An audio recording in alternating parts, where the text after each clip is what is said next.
नमस्कार दोस्तों, रोमा की आवाज़ 2.0 में आपका स्वागत है। आज की हमारी कहानी का नाम है रिश्तों का महत्व। मायावती जी के घर में आज सुबह से ही एक अजीब सा सन्नाटा था। हर दिन सुबह सुबह रसोई से आने वाली बर्तनों की खटपट, चाय के बनने की खुशबू, कुकर की सीटी और नाश्ते की तैयारी की आवाजें गायब थीं। घर की मुखिया मायावती जी अपने कमरे में बैठे माला जप रही थीं। उनका मुंह राम नाम का जाप कर रहा था, लेकिन उनकी आंखें मोटे चश्मे के पीछे से बहू दिव्या के कमरे के दरवाजे की ओर लगी थीं। उनके मन में कई सवाल उमड़ घुमड़ रहे थे। आखिर दिव्या अभी तक उठी क्यों नहीं? क्या वो कल की बात को लेकर अभी तक नाराज है? उन्होंने रात का दृश्य याद किया। कल रात घर में एक बड़ा झगड़ा हुआ था। उनका बेटा अर्जुन काम के सिलसिले में अक्सर शहर से बाहर रहता था और घर में केवल मायावती जी, उनकी बहू दिव्या और ससुर कैलाश नाथ जी थे। सास बहू के बीच कई बार छोटी छोटी बातें बढ़कर तकरार में बदल जाती थीं, लेकिन कल रात का झगड़ा कुछ अलग था।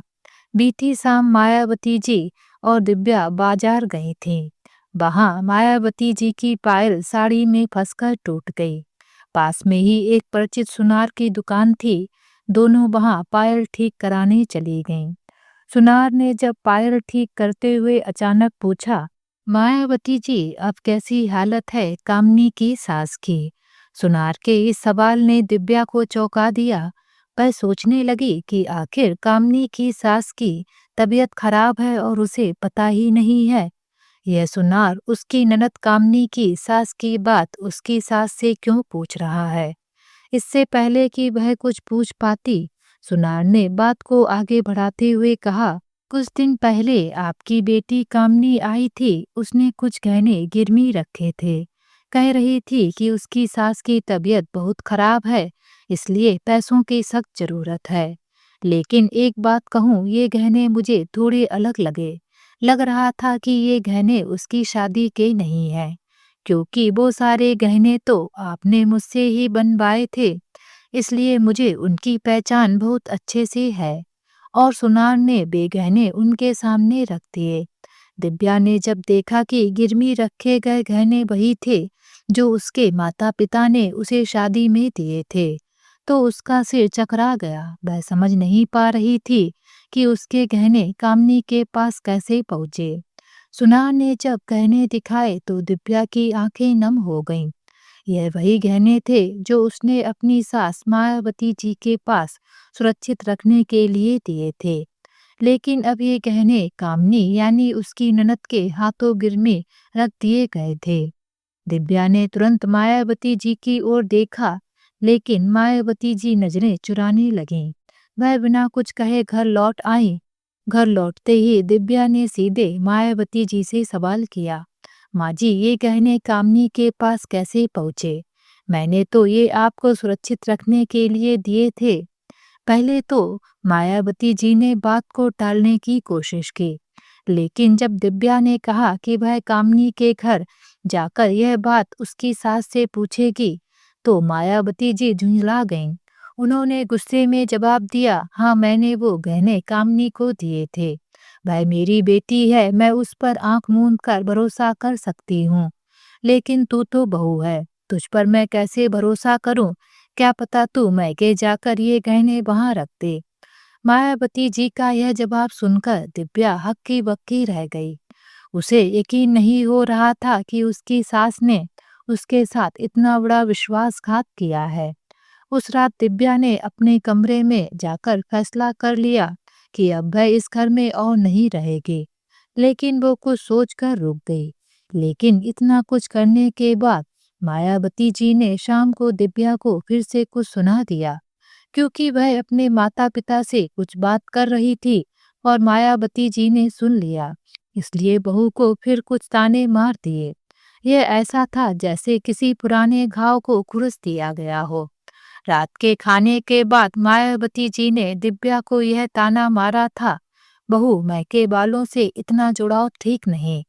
यहाँ की जिम्मेदारियों को भी समझो। मेरे बेटे से शादी की है तो इस घर को भी अपना घर मानो। दिव्या ने पहले तो चुप रहने की कोशिश की थी, लेकिन जब सास का तंज जारी रहा तो वह भी जवाब दे बैठी। मम्मी जी, जब इस घर में मुझे अपने फैसले लेने की आज़ादी नहीं है, जब हर काम में आपको मुझसे शिकायत ही करनी है, तो कैसे इसे अपना घर मान लूं? मायावती जी को दिव्या का यह जवाब नागवार गुजरा। उन्होंने गुस्से में कहा, तुम्हारी जैसी बहुएं घर बर्बाद कर देती हैं। मेरे अर्जुन को देखो, कितना अच्छा बेटा है, पर तुम्हारे मैके का असर उस पर भी पड़ने लगा है। यह सुनते ही दिव्या के सब्र का बांध टूट गया। वह चिल्ला पड़ी, आप बार बार मेरे मैके को क्यों बीच में लाती हैं? अगर मैं अपने माता पिता से मिलने चली जाऊं तो इसमें इतनी बड़ी बात क्या है? आप भी तो अपने जमाने में अपनी सास से नहीं डरती थीं। झगड़ा काफी देर तक चलता रहा और अंत में दिव्या अपने कमरे में चली गई। दरवाजा बंद करते हुए उसने कहा था, अब और नहीं सहूंगी, कल सुबह आप देखिएगा। मायावती जी के मन में यही बातें घूम रही थीं। उनका दिल बैठा जा रहा था। क्या दिव्या सच में मुझसे नाराज होकर घर छोड़ देगी? जैसे ही सूरज की किरणें खिड़की से कमरे में आईं, मायावती जी ने अपनी माला एक तरफ रख दी। उन्होंने कई बार सोचा कि जाकर दिव्या के कमरे का दरवाजा खटखटा दें, लेकिन फिर मन बदल लिया। पता नहीं वह किस मूड में होगी, कहीं फिर से हंगामा ना हो जाए। मायावती जी का चेहरा गुस्से से तमतमा गया। उन्होंने खुद ही रसोई में जाकर चाय बनाने का फैसला किया। जानबूझकर बर्तनों को जोर जोर से पटकती रहीं ताकि दिव्या को सुनाई दे, लेकिन दिव्या कमरे से बाहर नहीं आई। हाय राम, ये लड़की मुझे पागल करके छोड़ेगी। अर्जुन को कॉल करना पड़ेगा। उन्होंने बड़बड़ाते हुए चाय बनाई और अपने कमरे में जाकर बैठ गई। दूसरी ओर दिव्या अपने कमरे में सामान पैक कर रही थी। वह अपने कपड़े, जरूरी दस्तावेज और कुछ जेवर समेट रही थी। उसके दिमाग में बीती रात की बातें गूंज रही थीं। क्या मैं इस घर में अपनी बाकी जिंदगी ऐसे ही बिताऊंगी? क्या मुझे अपनी आवाज उठाने का कोई हक नहीं? सामान पैक करते करते उसकी नज़र एक पुराने लिफाफे पर पड़ी। यह लिफाफा उसके मैके से आया था। उसने उसे खोला तो उसमें उसकी माँ का एक पत्र था। बेटी, हमेशा याद रखना कि अपने आत्मसम्मान से समझौता मत करना। हम हमेशा तुम्हारे साथ हैं। दिव्या की आंखों में आंसू आ गए। उसने फैसला कर लिया था, लेकिन जैसे ही दिव्या ने अपना बैग उठाया, उसे अपने पति अर्जुन का फोन आया। दिव्या, मुझे कुछ जरूरी बात करनी है। तुम्हारी मम्मी ने मुझे सब कुछ बताया है। तुम कुछ मत करना। दिव्या असमंजस में थी। उसने बैग वापस रखा और इंतजार करने लगी, लेकिन उसके पति अर्जुन को आने में काफी दिन बाकी थे। अब उसको और इंतजार नहीं हो रहा था, इसलिए वह थोड़ी देर बाद दरवाजा खोलकर कमरे से बाहर आई। दरवाजा खुलने की आवाज सुनकर मायावती जी ने तुरंत बाहर झांका। उन्होंने देखा कि दिव्या कमरे से बाहर आ रही है। उसके हाथ में एक छोटा बैग था। मायावती जी ने उसे देखकर झल्लाते हुए पूछा, जा रही है अपने सामान के साथ? दिव्या ने बिना झिझके जवाब दिया, मैं अपने मैके जा रही हूँ और वहां से सीधे अर्जुन के पास चली जाऊंगी। मैंने भाई से ट्रेन की टिकट भी बनवा ली है। मायावती जी भड़क गईं, ऐसे कैसे चली जाएगी? जब तक मैं इजाजत नहीं दूंगी तब तक तू कहीं नहीं जा सकती। और घर कौन संभालेगा? कुछ तो शर्म कर।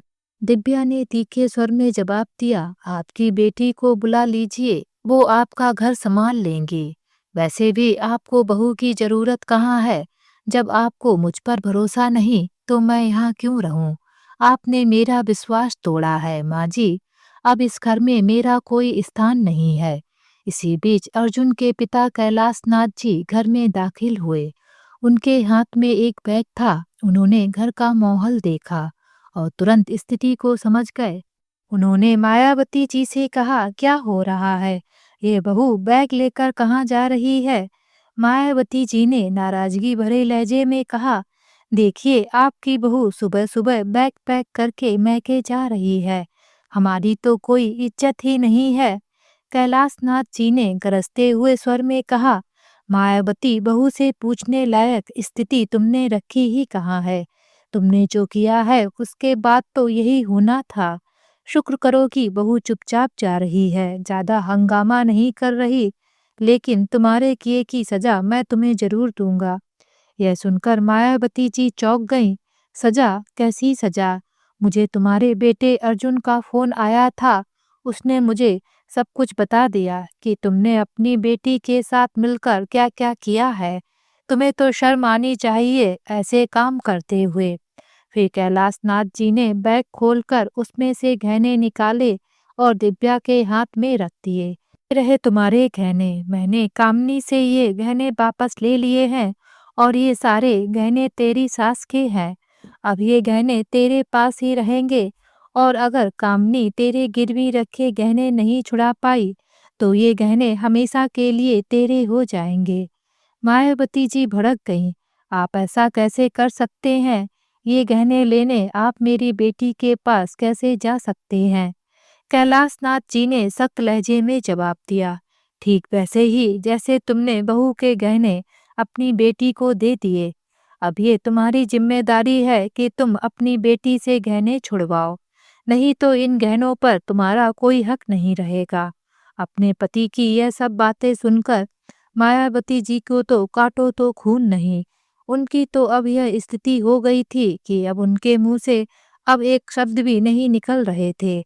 मायावती जी को अपनी गलती का एहसास हुआ, लेकिन अब बहुत देर हो चुकी थी, क्योंकि उनके पति और बहू बेटे तीनों का भरोसा टूट चुका था। दिव्या ने अपने ससुर के प्रति आभार जताया। उसने कहा, पिताजी मैं अर्जुन के पास जा रही हूँ। जब तक इस घर का माहौल सही नहीं होता मैं यहाँ वापस नहीं आऊंगी। कैलाशनाथ जी ने उसे मैके छोड़ने का फैसला किया। दूसरी तरफ मायावती जी और कामनी का रिश्ता भी बिगड़ गया। जब भी मायावती गहनों के बारे में पूछती, कामनी कोई ना कोई बहाना बना देती। गहनों को छुड़वाने का वादा करती, लेकिन उसे निभा नहीं पाती। इस घटना के बाद मायावती जी को अपनी गलती का एहसास हुआ। उन्होंने समझा कि रिश्तों में भरोसा सबसे अहम होता है। वहीं दिव्या ने साबित कर दिया कि आत्मसम्मान से समझौता करना किसी भी स्थिति में सही नहीं है। इस घटना के बाद अर्जुन, दिव्या और कैलाशनाथ जी के बीच का रिश्ता और मजबूत हो गया। लेकिन मायावती और कामनी के लिए ये घटना एक सबक बनकर रह गई। ये कहानी हमें सिखाती है कि रिश्तों में ईमानदारी और विश्वास का होना कितना जरूरी है। सास बहू के रिश्ते में छोटी छोटी गलतफहमियां बड़े झगड़े का कारण बन सकती हैं, लेकिन जब इंसान अपनी गलती को समझकर उसे सुधारने की कोशिश करता है तो रिश्तों को बचाया जा सकता है। तो दोस्तों, आज की ये कहानी आप सभी लोगों को कैसी लगी, नीचे कमेंट बॉक्स में लिखकर हमें ज़रूर बताएं। अगर ये कहानी आप सभी लोगों को अच्छी लगे तो प्लीज़ इस वीडियो को लाइक और शेयर ज़रूर करें और मेरे चैनल को सब्सक्राइब करना ना भूलें। तो फिर मिलते हैं एक नई कहानी के साथ। बाय।